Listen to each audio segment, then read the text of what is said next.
Dengan Bapak Yohanes Fernandes selaku Corporate Secretary dari PT Ladang Baja Murni Tbk. Iya Pak Yohanes, tadi koneksi kita sempat terputus Pak Yohanes. Ya. Dan langsung saja ya. Pagi.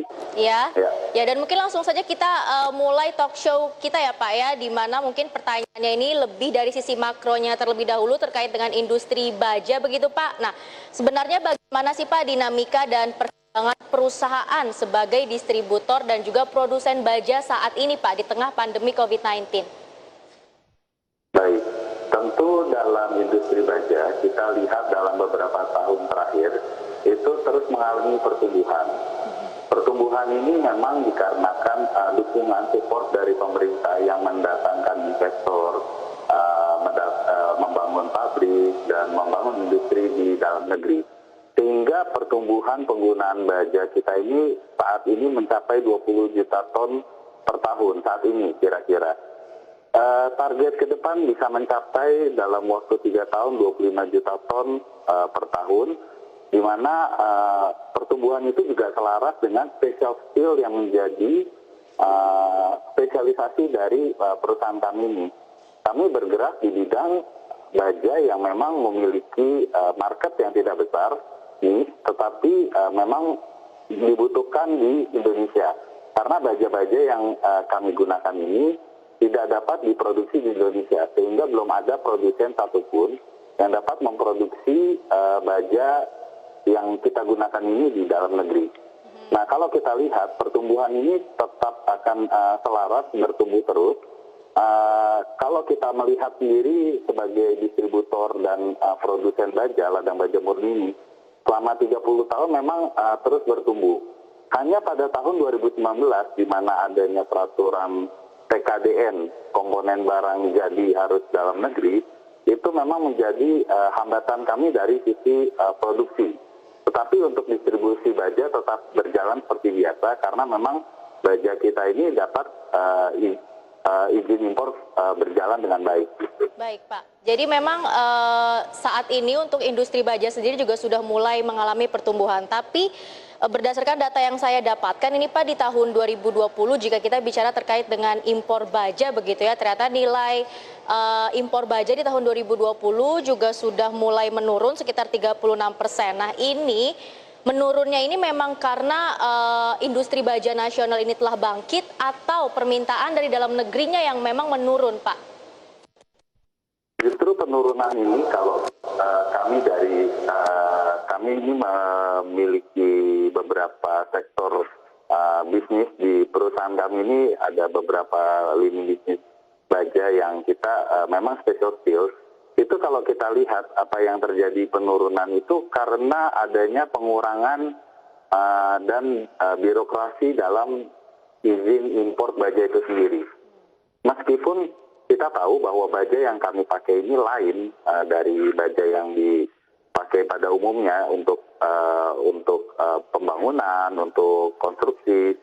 Itu memang baja kita tetap stabil untuk sisi importnya. Nah, yang memang importnya baja menjadi turun itu adalah baja-baja yang memang dapat diproduksi di dalam negeri seperti high beam, baja-baja yang memang digunakan untuk coil dan yang industri-industri yang menggunakan baja yang memang dapat diproduksi di dalam negeri. Sehingga yang dapat diproduksi di dalam negeri itu pasti akan mengalami penurunan. Tetapi kalau special steel itu tetap pertumbuhannya stabil-stabil saja sih sampai saat ini. Hanya memang hambatannya dari sisi birokrasi untuk izin impornya saja gitu. Baik, jadi memang terkait dengan penurunan impor baja ini lebih kepada baja yang diproduksi di dalam negeri sendiri begitu, terkait dengan bahan bakunya begitu Pak. Nah tapi sejauh ini paling banyak ini baja itu digunakan maksudnya untuk apa Pak? Ataukah untuk industri manufaktur sendiri atau mungkin untuk properti atau alat kebutuhan rumah tangga atau otomotif atau seperti apa Pak? Permintaan yang paling tinggi dari sisi mana Pak? Oke, baik. Kalau Ladang Baja Murni sendiri, industrinya yang paling banyak digunakan adalah industri otomotif. Sehingga pada tahun 2019 dengan adanya peraturan PKDN itu dan kita di mana 95% produk mold kita ini diimpor, itu memang kita mengalami hambatan. Tetapi yang kita sekarang lakukan adalah kita kan sudah set up pabrik untuk dapat kembali masuk dalam industri otomotif. Nah, baja yang kami pakai ini itu kebanyakan untuk mold dan untuk industri, baik otomotif, elektronik maupun consumer goods. Jadi kita tidak ada masuk untuk konstruksi, terus sudah gitu untuk yang seperti baja-baja yang dipakai untuk pembangunan jalan atau gedung, itu bukan dari kami, itu bajanya lain gitu, jenis bajanya. Oke, baik. Jadi memang paling besar dari sisi permintaan untuk otomotif begitu ya Pak. Namun di tengah pandemi COVID-19 terutama di tahun 2020 mungkin ada strategi yang dilakukan untuk bertahan begitu Pak dari perseroan sendiri, di mana memang banyak sekali sektor usaha yang secara tidak langsung juga terdampak. Nah, strategi apa sih yang dilakukan Pak? Baik, tentunya saat terjadi pandemi di tahun 2020, pasti memang banyak perusahaan yang tidak siap dengan situasi saat ini. Waktu itu yang telah kami lakukan adalah kami memaksimalkan sumber daya dengan merestrukturisasi keuangan kami. Jadi kami melakukan restrukturisasi dengan cara menjual gudang di Jakarta. Kita menjual gudang yang prime area dan kita tukar dengan baja yang dengan pabrik yang di Cibitung dengan luas 4 kali yang lebih besar ukurannya dan juga kapasitas produksi yang lebih besar. Dan tentunya untuk bertahan di pandemi ini kita tidak melakukan penambahan hutang untuk ekspansi ini, sehingga kami lakukan dengan kas kami sendiri agar tidak membebani kondisi keuangan perusahaan sampai hari ini. Ya baik, jadi salah satu langkah yang dilakukan adalah melakukan restrukturisasi begitu ya Pak. Tapi mungkin dari perseroan sendiri ini tentunya juga punya harapan mungkin bagi pemerintah ya, agar kedepannya industri baja terutama dari dalam negeri sendiri juga ini bisa kembali tumbuh. Nah, harapannya ini kira-kira seperti apa Pak? Baik, tentunya harapannya adalah pemerintah dapat mengurangi birokrasi untuk baja yang memang tidak diproduksi di Indonesia. Kami memiliki concern bahwa baja-baja yang kami gunakan itu memang memiliki spesialisasi kandungan yang tidak dapat diproduksi di Indonesia. Dan pemerintah sendiri melalui Krakatau Steel, melalui birokrasi-birokrasi lainnya, mengakui bahwa memang kita ini melakukan impor atas baja yang memang tidak ada di Indonesia. Itu semua hanya dilakukan melalui impor. Nah, tentunya dengan mekanisme impor yang lebih dipermudah, kuota yang memang dicukupi, itu kami dapat optimis, kami dapat tumbuh, sehingga dukungan pemerintah dalam rupa perbaikan birokrasi izin impor itu dapat membantu sekali bagi importir baja seperti kami. Baik, tapi memang saat ini Pak ada ketentuan dari pemerintah terkait dengan safeguard begitu ya Pak ya, yaitu tarif impor yang cukup tinggi bahkan mencapai 17,25%. Nah, dari perseroan sendiri menanggapi hal seperti ini, itu bagaimana Pak? Tentunya dari kami kalau dengan izin impor dan tarif yang cukup tinggi, bagi kami tetap tidak masalah karena memang industri kami ini adalah industri yang memang membutuhkan keahlian khusus. Sehingga harga yang kami tawarkan tuh tidak menjadi sesuatu hal yang signifikan. Sehingga kalau memang misalnya ada izin impor atau apa yang memang dinaikkan, ya kami akan menaikkan harga. Tentunya konsumen akan menerima itu karena memang itu menjadi kebutuhan gitu.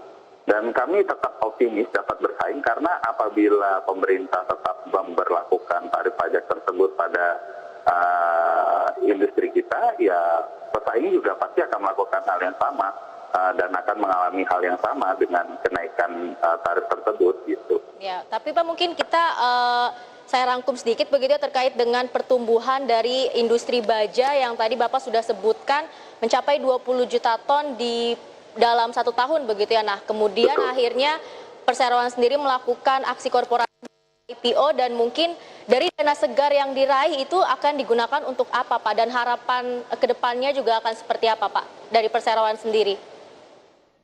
Baik, tentunya dari hasil dana IPO yang kami peroleh ini, kami akan berfokus 50% untuk modal kerja. Kami sudah melakukan setup pabrik kita yang di Cibitung dan mesin-mesin, permajaan mesin yang sudah kita siapkan itu masih jauh dari kebutuhan saat ini. Saat ini kita memproduksi rata-rata 30 ton per bulan. Kita akan kejar paling tidak sampai target 200 ton per bulan terlebih dahulu. Nah, tentunya hal itu 50% dari hasil dana IPO itu untuk membeli mesin-mesin tambahan, perbaikan gudang, perbaikan fasilitas pabrik, serta kami akan melakukan impor baja dalam jumlah yang lebih besar dan yang dengan variasi yang lebih banyak. Karena pada saat ini kalau kita lihat di luar negeri, itu banyak melakukan obral apabila melakukan pembelian dalam jumlah besar dan cash. Nah, itulah yang akan kami siapkan untuk mengejar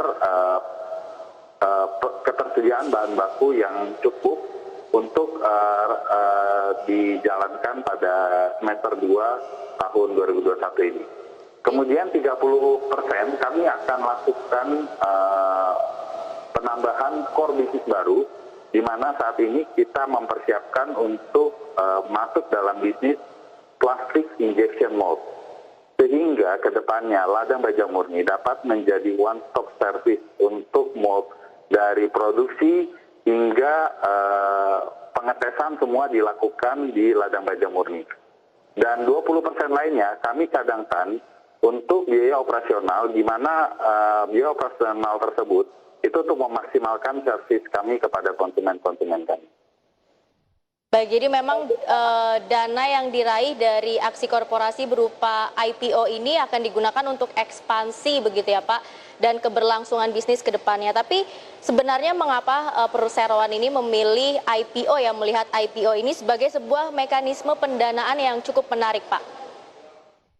Baik, tentunya saat ini memang kita menjadikan IPO adalah solusi yang terbaik ya, karena kita yang pertama itu ingin mengelevate Ladang Baja Murni terlebih dahulu, di mana perusahaan ini yang kita akan lakukan menjalankan perusahaan dengan profesional, dan kita lakukan dengan asas keterbukaan yang baik, sehingga kami dapat menjalankan visi kami menjadi produsen mold nomor 1 di Indonesia. Dan dengan IPO ini kita percaya bahwa kami sudah membuka akses untuk sumber daya permodalan yang tidak terbatas dari pasar modal, seperti itu. Ya Pak, dan mungkin kalau kita balik lagi ya terkait dengan tadi masalah safeguard ini ya Pak, tarif impor yang tinggi. Nah, jika saya perhatikan dari data-data yang Bapak sampaikan, memang dari Ladang Baja Murni ini kan lebih memanfaatkan baja impor ya, karena memang bahan bakunya ini tidak diproduksi di dalam negeri sendiri begitu ya Pak ya? Betul, betul. Ya, tapi mungkin dari tarif impor yang cukup tinggi tadi, masalah safeguard ini sekitar 17,25%, kedepannya ada harapan bagi pemerintah untuk menurunkan tarif tersebut atau bagaimana Pak? Di mana kita tahu saat ini pemerintah juga sedang mendorong sekali ya industri baja nasional dalam negeri. Tentunya untuk tarif tersebut kami memang harapkan ada penyesuaian sehingga dapat memaksimalkan permintaan dari industri. Tetapi yang menjadi harapan terbesar bagi kami adalah tentunya dengan mengurangi birokrasi, terutama dari sisi kuota impor dan kemudahan kami dalam melakukan impor. Karena memang baja ini sangat diperlukan, mau berapapun kami akan siapkan, tetapi mohon bantuan dukungan pemerintah untuk mempermudah proses impor dan kuotanya yang disediakan kepada memang kami yang menggunakan baja yang tidak diproduksi di Indonesia ini. Iya baik Pak. Pak Yohanes, terima kasih atas informasi yang sudah Anda sampaikan kepada saya dan juga pemirsa di pagi hari ini. Sayang sekali waktu kita terbatas Pak Yohanes, mungkin di lain waktu kita bisa melanjutkan kembali perbincangan yang menarik ini begitu Pak. Terima kasih Pak. Baik, baik. Terima kasih kepada semua seluruhnya, dan kami berharap Ladang Baja Murni dapat menjadi perusahaan yang terbaik dalam produksi mold, dan kami juga berharap bahwa industri baja di Indonesia dapat bangkit dan pemerintah terus memberikan dukungan kepada industri baja baik dalam negeri maupun baja yang dihadirkan dari luar negeri. Baik, sukses selalu Pak untuk Bapak dan juga industri baja begitu ya.